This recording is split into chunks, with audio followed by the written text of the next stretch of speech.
One of my brothers died in an accident. My mother had cancer. My grandfather died of cancer. Cancer is something that I always had present in my family, and therefore also death and that type of somber talk, but that is something normal in my family. My sister Kara passed away 7 months ago. She was married to Hank for 12 years. About 2 weeks ago, Hank and Anna, my sister's best friend, came to my parents' house to tell us that they are together. Neither my parents, my siblings, nor I understood why they came to our house to inform us about that. And we thought it was disrespectful, but we were polite. Why would they tell us that one night they slept together and since that day they have not separated? What did they want us to do with that information? They're not the only ones grieving. They said they didn't want to hide that secret from us. They said that after my sister's passing, Anna became a support for Hank, and they started to sleep together. Hank said that in his group of widowers to cope with grief, they told him that it is something normal, and many end up marrying the friend of their late wife or something like that because they make a connection due to pain. Okay, I get it. Losing a loved one is hard, and I know it very well, but here's what I know. If my sister were alive, she would be kicking their butts. How do I know this? Because it's something we had talked about. All that grief bonding is something that we know very well, and we had discussions about it. We know a lady who married her deceased husband's brother. I clearly remember going with that gossip to my sister, who was in bed, and her telling me that if I did that, her ghost would torture me for eternity. She always said that she wanted Hank to move on with his life, but she couldn't bear to see him with someone from her circle, because that would make her think that there was always a tension that she never knew about. And they just waited for the moment she was no longer there to sleep together. Anyway, my sister has now passed away, and Hank can do whatever he wants with his life, but I am not going to let him lie about my sister's wishes. He and Anna said that my sister would be happy for them, and that they know she would want them both to be happy with each other. Maybe I'm a piece of work, but at that moment, I interrupted them and told them that my sister would have hated all of this and would be against it. I told them that they can do whatever they want with their lives, but it seems disrespectful to me that they put words in my dead sister's mouth that she never said. I asked Hank if he talked about any of this with my sister to apologize if I'm wrong, and he said no, he's just assuming it, but that my sister is no longer here, and she would want them to be happy, even if it's not like that. But I continued with my same position. My sister, at this moment, would be hating this. And Hank just continued saying that it's better to think that Kara would have wanted that. Anna cried, saying that I was being very cruel to them because they lost my sister. But my father told them that they can do whatever they want with their lives. They can live as they want. But please, don't try to change the opinion of a dead person, and don't try to erase what my sister was like and what her opinion about that was. No one is judging them for falling in love, but please don't lie about Kara, because we all know what she was like. They can go on with their lives and sleep with each other. We don't care about them, but what's the need to come and lie to us about that? My sister never thought like that. So why did they feel the need to come to my parents' house and lie to our faces? Hank and Anna left, and since that day, I have felt a little guilty as I have come across posts like, "It's normal to do that. I am married to the husband of my deceased best friend." And everyone tells those people that it is okay, but I know that my sister would have hated this. To add, I repeat, because apparently many people do not know how to read. No one is blaming them for being together. No one cares about that. What does make us angry is that they don't need to lie about my sister's memory. They have no need to lie about what she would say. They were the ones who first brought my sister into the conversation and lied about what she would want. Why should I keep quiet and let them lie about the memory of a dead person? They started sleeping together just a few weeks after my sister passed away, so they've been together for over 6 months. What I don't understand is what need they have to invent a false narrative that no one asked them for. He can go on with his life as he was doing before, because nobody was going to tell him anything, so why lie? We are not interested in what he does with his life or who he falls in love with. It's not our problem, and no one ever asked him for any explanation, much less to talk about what Kara would have wanted when it was all lies. Almost forgot. Why are people saying that I should be nice to Hank because if not, he will take the children away? I never said that they had children. Please read the post before commenting. Now, for a few comments before the update. Comment 1. I think it's fine for Hank to move on with whomever he wants. And I also agree that he needs to accept that your sister would have hated his choice and not make up that your sister would be happy about it. Unless there were children your family wanted to keep in touch with, it's a bit distasteful that they would come and tell your family that they are sleeping together and have been since a few weeks after your sister's death. The timing is what makes it off. He couldn't even wait a few months. Comment 2. Not the jerk. I've told my husband I don't care if he moves on after I pass, but I would haunt him from the grave if he did so with any of my family members or best friends. That's a no-go for me. 4 billion people on the planet. Stop sleeping with your partner's family and best friends. I understand trauma bonding, but I will never understand why you would choose to do this with someone you know your deceased partner would never be okay with. Now for the update. It's been 3 weeks since the last time Hank and Anna came over, and honestly, it feels like the drama just keeps getting worse. The family is more divided than ever.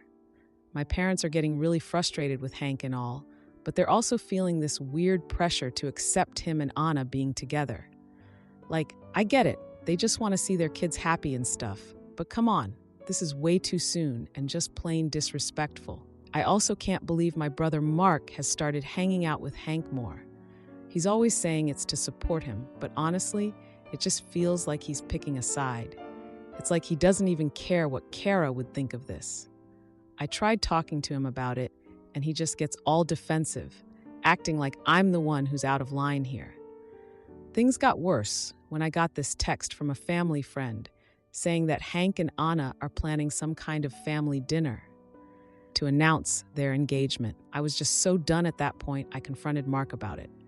We ended up in this huge argument with him accusing me of being stuck in the past and not moving on from Kara's death. I mean, yeah, I'm still grieving, and I have every right to be. So I decided to do a little digging. I went on social media and found some posts from Anna that hinted at their engagement plans. It was just as cringy as I expected. The worst part? I caught my mom liking those posts, which just added to the tension at home. It felt like everyone was just ready to forget about Kara and move on. I knew I had to confront my parents about this, so I decided to wait for a family dinner at our place. I figured it would be the best time. It was so awkward from the start. I brought up the engagement announcement, and my dad tried to calm things down, but I just couldn't let it go. I had to talk about Kara's memory and how important it is to honor it. Things just kept getting worse. My mom ended up leaving the dinner table, visibly upset. After she left, my dad expressed his disappointment in how we were all handling the situation. It was really frustrating to hear, considering he was one of the ones liking posts about the engagement. My sister Lily even sided with my parents, suggesting it was time to let go of the past. A week later, I decided to host a dinner with some close family members. I thought it would be good to discuss the whole situation. I invited my grandparents, hoping they'd have my back on this. During the dinner, they expressed their disapproval of Hank and Anna's relationship, which was such a relief to hear. They shared stories about Kara that just reinforced everything I was feeling.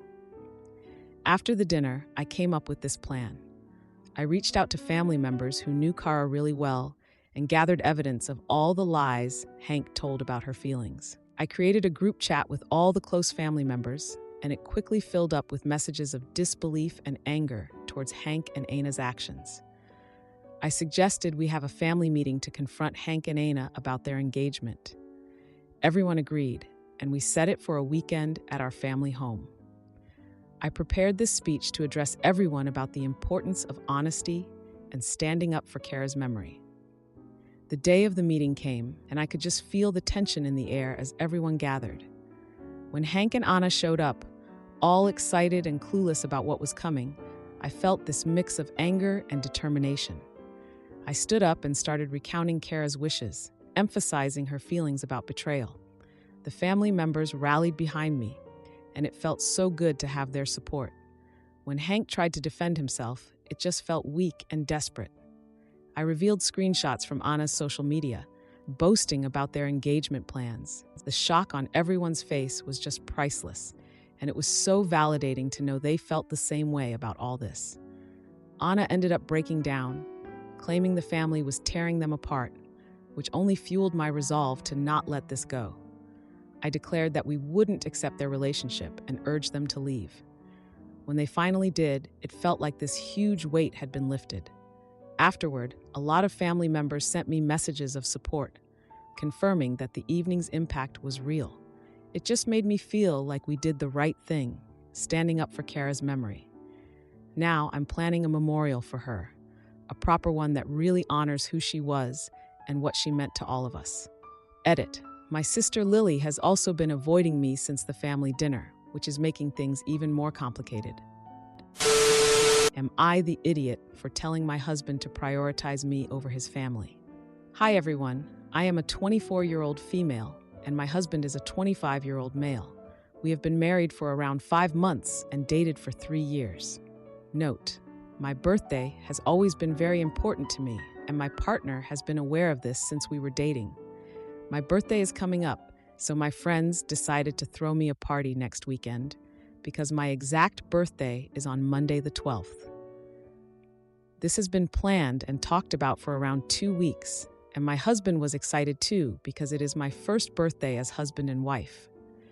Today, he received a phone call from his mother telling him that since his brother's birthday is coming up on the 15th, they wanted to throw his party this weekend on the same day, but in a different town where they own a sort of vacation house. So my partner decided that I was going to stay for my party that we had planned for 2 weeks, and he would celebrate with me on Monday so he could be with his family.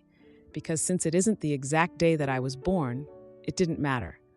I argued that it was the same case for his brother.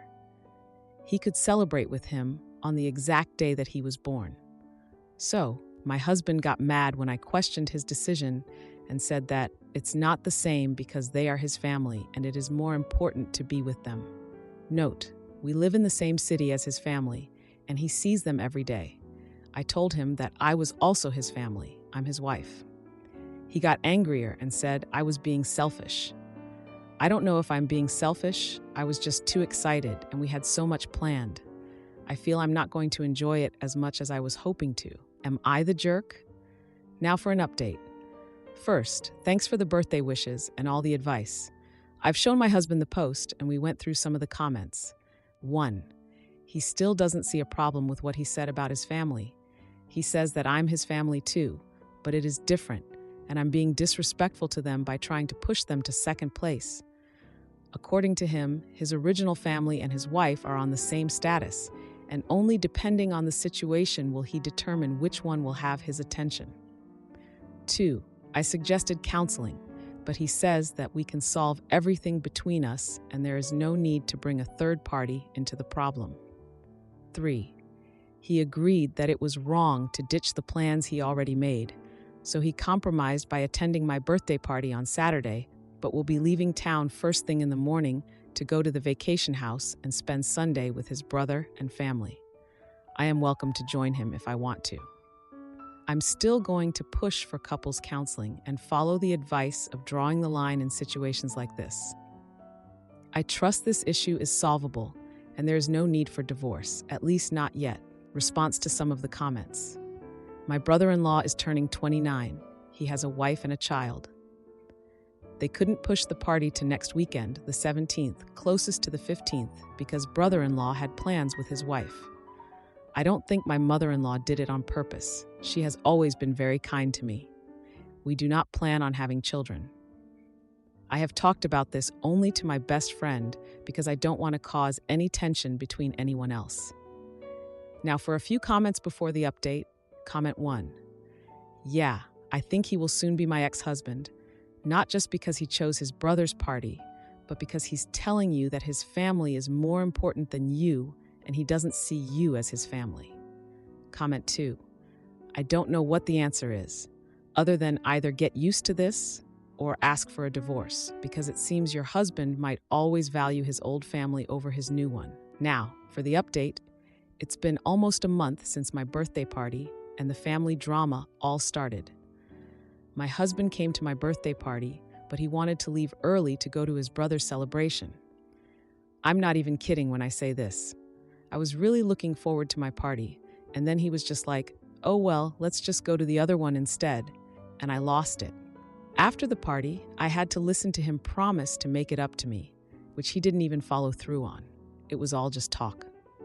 The following weekend, we went to his parents' house for a family dinner. That was pretty awkward. Well, actually, it was really awkward. During the dinner, his mom brought up a family vacation at their beach house. It was scheduled for my birthday next year. Like, are you kidding me? My husband was so excited about it and agreed to it right away. I was just watching this all happen, and I told him how upset I was about it, and he was like, it's just a plan. We'll celebrate another time. Seriously? Another time for my birthday? No thanks. A week later, I wasn't feeling well, so I took a test and found out I was pregnant.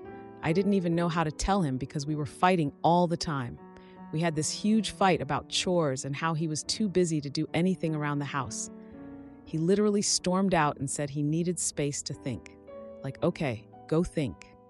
He came back a few days later, but he was acting really distant. He told me he was feeling a lot of pressure from his family about future responsibilities. I just felt like everything was getting too much. Then we went to a family gathering for his brother, who just got engaged. His mom started planning a family baby shower right away, which made things worse. Then his brother suggested that everyone move closer together for family support. That's when my husband got all serious about how family was important and how he couldn't let them down. And I was just so frustrated with everything. I blurted out that he was considering a job offer in the same city as his family. He didn't even deny it. We spent the whole night in silence, just thinking about everything. It was really awkward. Then, out of nowhere, he suggested we announce the pregnancy at the family gathering his brother was planning. Like, what? Am I the idiot for refusing to let my mother-in-law traumatize my daughter with her horrific past? I started dating my husband during my freshman year of college, so I've spent a fair bit of time with his family over the years. My husband grew up with his parents and 3 younger brothers. His mother, let's call her Julia, is very reserved, and even John didn't know much about her. Once in college, John told me that he didn't know anything about his grandfather, including whether he was even alive. I thought this was a bit strange coming from a family that shares everything, but I didn't think too much about it at the time. When I was pregnant with my older daughter, Julia called and asked if we could come over and talk about some things. I knew this was serious, since my husband's family doesn't really have deep conversations with each other or talk about their emotions. I truly thought someone was sick or had died. When John and I got to the house, Julia was already in tears. She told us she was sad when she found out we were having a girl, because she'd worry for the rest of her life about someone hurting her. She then told us that her parents split when she was young, and that when she'd visit her dad's house, he'd sexually abuse her. This lasted from ages 6 to 9 until Julia finally told her mother. Julia told us she'd never told her boys because she didn't want them to worry about her, but she wants us to know, so we understand the importance of educating and protecting our child. It was honestly difficult for us to hear, especially for my husband, but I appreciated her sharing it with us and thinking about the safety of our child. My older daughter is incredibly close to Julia. She loves going to her house and always asks me when she'll get to see her grandma. My daughter actually started kindergarten last week, and it's been an exciting change for her. Over the weekend, we went to my in-laws' house for dinner, and Julia pulled me aside at one point and asked if we could talk in private. She basically said that my oldest daughter is growing up and starting kindergarten, and she wants to talk to her about what happened to her as a child. Julia said she wants her to understand that not all adults are good, even if they're nice. Teach her the importance of sticking up for herself and let her know that she can talk to her or other family members if she's ever in an unsafe situation. To be honest, I was taken aback by this request. It was difficult for me as an adult to hear about what happened to Julia, and my daughter is only 5 years old. I honestly think the story will either go over her head or she'll be really upset to know someone she loves so much was harmed. I told my mother-in-law I really appreciate her looking out for my daughter, but I think this life story might be a bit too much for her right now. I assured my mother-in-law that I've talked to her about her anatomy and bad touches and let her know that she needs to tell me if something ever makes her feel scared or uncomfortable. I told my mother-in-law she could have a similar talk with my daughter, but the specifics of her story might be a bit too heavy for her right now. Julia said she understands, but asked me to sleep on it because she thinks her story might help my daughter. Now for an update. I told my husband about his mother's request, and he says if his mom wants to share her story, we should let her. I told him that I don't feel comfortable with this since my daughter is only 5, and it seems like a heavy thing to speak with her about right now. My husband is upset with me and thinks I'm sheltering our daughter too much. I honestly just think exposing her to what happened isn't necessary, especially with the education we've already given her. Am I the one in the wrong for denying my mother-in-law's request? I am conflicted and would appreciate any advice. Now for a few comments before the update. Comment 1. Absolutely not. I am a kindergarten teacher. Your daughter does need to learn that not all adults are safe. It's also important not to lean into the stranger danger stuff because, as we know, children are most often harmed by people they know and who are thought to be trusted. However, that conversation absolutely should not come from your traumatized mother-in-law. Your daughters do not need to know that grandma was sexually abused, not at 5 and maybe even never. They do need clear and age-appropriate conversations about safety. Those conversations should come from you and your husband only. Remind him that his mother was harmed by a trusted adult. That could be anyone. That's not just limited to school. Members of kids' own families can be dangerous. You need to have that conversation yourselves so you can explain that includes grandfathers, uncles, neighbors, cousins, coaches, and so forth. Please do not let your mother-in-law speak to your child about this. It is not her place. It is yours. This should be a hard and fast boundary. Comment 2. Not the victim. Your children don't have to know anything about mother-in-law's traumatic past in order to be safe. You have done the right thing, giving them the real names of body parts and talking about bodily autonomy, etc. This will help your children far more than traumatizing them about mother-in-law's experiences ever would. Mother-in-law needs to talk to a therapist, not a child. Her behavior here looks like unaddressed anxiety. Your husband needs to give his head a wobble. What does he think mother-in-law telling her story would do to your daughters? They would hear that she was abused and attacked by her own father. It would make your daughters suspicious and afraid of being alone with their own dad. Does he want his own relationship with his daughters undermined? Now, for the update. I'm back with an update on the situation with my daughter, my husband, and my mother-in-law. A month has passed since the last family dinner at my mother-in-law's house, where she asked to tell my daughter about her past.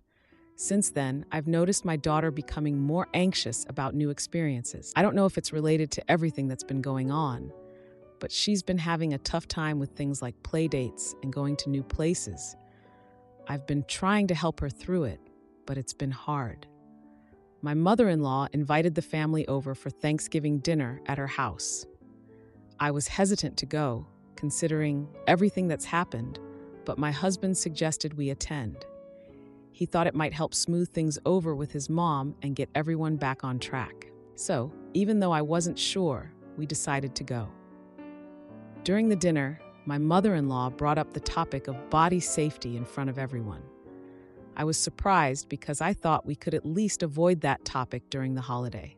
But she went on to mention her past again, saying how important it was to talk about these things. I was just about to tell her that we didn't need to discuss that at the table, but she insisted on sharing her story. She claimed it would help the children understand that not all adults are good. At this point, I was just shocked. I tried to change the subject, but she kept going, completely ignoring my attempts to redirect the conversation. Then her husband chimed in, supporting her and dismissing my concerns. He said that kids needed to know that bad stuff happens and that they weren't too young to hear about it. I was just stunned. My daughter looked confused and asked what bad people meant. My mother-in-law continued, detailing her experiences in vague terms. She didn't get graphic or anything, but it was still really heavy stuff. The atmosphere at the table grew uncomfortable, and other family members shifted in their chairs, trying to avoid eye contact. My daughter eventually excused herself to go to the bathroom, and I thought she was going to burst into tears. After dinner, my mother-in-law criticized me for not supporting her. She accused me of being overprotective and not understanding the bigger picture. I tried to explain my concerns, but she wasn't having any of it. My husband sided with her, saying we should be more open about these things. Things escalated when my mother-in-law confronted me about my parenting. She said I was doing my daughter a disservice by not allowing her to hear the truth. I decided to leave the dinner early with my daughter. I felt like we needed to get out of there before things got any worse. After that night, things got even worse. A week later, I learned that my mother-in-law had told other family members about my concerns. I started receiving texts from family members questioning my decisions. They implied I was damaging relationships by not allowing my mother-in-law to share her story with my daughter. I was just so frustrated. My mother-in-law organized a family gathering for Christmas, inviting everyone but me and my daughter. I found out through a group chat that I was excluded from the gathering. My husband expressed that he wanted to attend the gathering without me. I was just at my breaking point at that moment. He argued that it was a family event and that we needed to work through this as a family. I couldn't believe he wanted to go to something that my mother-in-law had planned to exclude us from. What made it even worse was that he was dismissive of my concerns. He didn't seem to understand how much this hurt me and our daughter. I told him that if he went, he couldn't expect us to be a family when he came back. I don't know what to do anymore. He's been so focused on trying to make things right with his family that he's been neglecting the issues we have. It's like he's trying to pretend that nothing happened between us. Mini update. After discussing with friends, I realized how much this affected me and my daughter. I decided to seek counseling on my own to help cope with the emotional struggles. If you like this video, you'll probably like these too. Also, while you're here, please consider subscribing. It's your support that keeps this channel alive and allows me to make better and longer videos. Have a great day.